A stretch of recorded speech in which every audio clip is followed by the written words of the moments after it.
جو بندہ چلتا ہے نا، جو حضور کے طریقے پہ چلتا ہے، وہ اللہ کا محبوب بن جاتا ہے۔ جو شرط یہ ہے کہ وہ اخلاص کے ساتھ نبی پاک کے طریقے پہ چلے، دنیا کو دکھانے کے لیے پگڑیاں نہ باندھتا پھرے، وہ کہے کہ چونکہ میں پیر صاحب ہوں تو میں نے باندھنی ہے، اس لیے یہ ماحول نہ بنائے، وہ بنائے اللہ کی رضا کے لیے، اللہ تبارک و تعالیٰ کی رضا کے لیے نبی پاک کی غلامی کرے، اللہ اسے اپنا محبوب بنا لیتا ہے۔ حضور کی کچھ سنتیں ہیں، کچھ چیزیں نبی پاک کو پیاری ہیں، کچھ تو آپ نے سنی ہوئی ہے، جیسے میٹھا کھانا سنت ہے، جیسے مسواک کرنا سنت ہے، جیسے مسکرانا سنت ہے۔ مسکرا رہے ہیں نا جی ماشاءاللہ، پریشان تو نہیں نا کسی بات پہ؟ مسکرانا بھی حضور کی، شروع میں نمک کھانا، بعد میں نمک کھانا، درمیان میں میٹھا کھانا، یہ حضور کی سنت ہے۔ اور امامہ باندھنا نبی پاک کی، یہ چیزیں حضور کی پسند ہیں۔ نماز نبی پاک کو بڑی پسند ہے، فرمایا مجھے تمہاری دنیا کی چیزوں میں سے، دنیا کے کاموں میں سے جو کام بڑا پسند ہے وہ نماز پڑھنا ہے۔ خوشبو حضور کو بڑی پسند ہے، دودھ نبی پاک کو بڑا پسند ہے، یہ بھی ساری سنتیں ہیں۔ اسی طرح کی دو تین باتیں میں نے عرض کرنی ہے آپ کی خدمت میں۔ جس طرح نبی پاک علیہ الصلوۃ والسلام کو خوشبو پسند ہے، تکیہ پسند ہے، مسواک پسند ہے،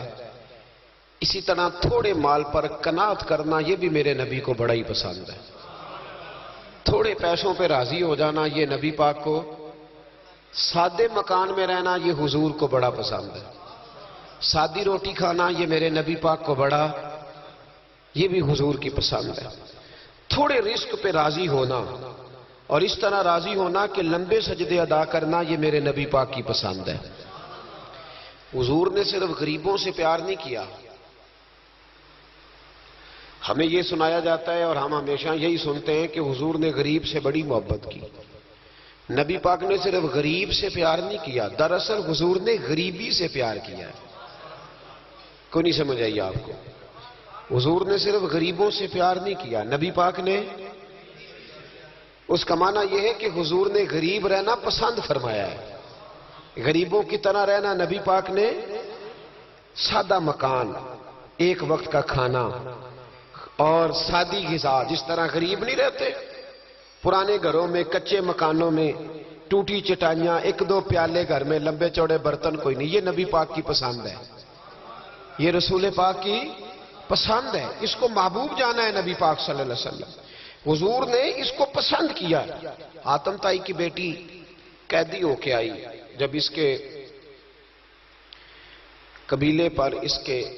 علاقے پر مسلمانوں نے حملہ کیا تو حاتم تائی کا جو بیٹا تھا عدی بن حاتم،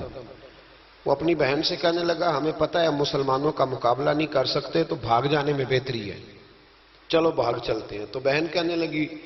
بھائی تو نے بھاگنا ہے تو بھاگ جا، میں سردار کی بیٹی ہوں، میں قوم کے ساتھ جیوں گی، قوم کے ساتھ مروں گی، تو نے بھاگنا ہے تو بھاگ جا۔ عدی بھاگ گئے ڈر کے۔ یہ خاتون جو تھی ان کو گرفتار کر لیا مسلمان عورتوں نے، تو کہ یہ تلوار لے کے آئی تھی لڑنے کے لیے۔ ابن اسحاق ابن حشام دونوں کتابوں میں روایت موجود ہے۔ یہ خاتون کہتی ہے کہ میں نے بڑے تگڑے سوال تیار کیے، کیونکہ معاذ اللہ ثم معاذ اللہ میرا خیال تھا وہ نبی نہیں، وہ بادشاہ ہیں، وہ ایک اسٹیٹ کے سربراہ ہیں، وہ حکمران ہیں، میں معاذ اللہ نبی نہیں، میں نے بڑے تگڑے سوال تیار کیے اور میں اپنے آپ سے کہہ رہی تھی میں ایسی ایسی باتیں کروں گی مسلمانوں کے نبی سے کہ انہیں جواب نہیں آئے گا، معاذ اللہ ثم معاذ، نقل کفر کفر نہ باشد۔ کہتی ہے میں حضور کے سامنے لائی گئی گرفتار کر کے، اور جب مجھے حضور کے سامنے کھڑا کیا گیا نا تو میرا سر ننگا تھا، توجہ ہے میری بات پر، میرا سر ننگا تھا تو میرے ذہن میں بڑے سوال تھے، میری گردن اکڑی ہوئی تھی، حضور نے میرا ننگا سر دیکھا تو محبوب ممبر سے اٹھے، اپنے کندھوں سے مدثر والی چادر اتاری اور حضور علیہ السلام نے حاتم تائی کی بیٹی کے سر پہ دے دی۔ بی بی کہتی ہے جب حضور کی چادر آئی تو میری اکڑی ہوئی گردن خود بخود جھک گئی نیچے کی طرف،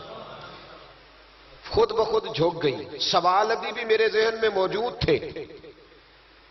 اتنے میں ایک صحابی حضور کی بارگاہ میں آئے اور عرض کرنے لگے یا رسول اللہ صلی اللہ علیہ وسلم یہ کافر کی بیٹی ہے، مشرک نجس ہوتا ہے، تو میں اپنی چادر نہ دے دوں، آپ اپنی لے لے، کافر کی بیٹی ہے۔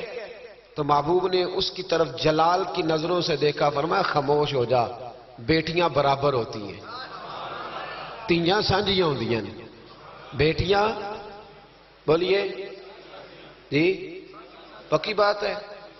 بزرگ چپ کر جائیں، نوجوان بولے بیٹیاں،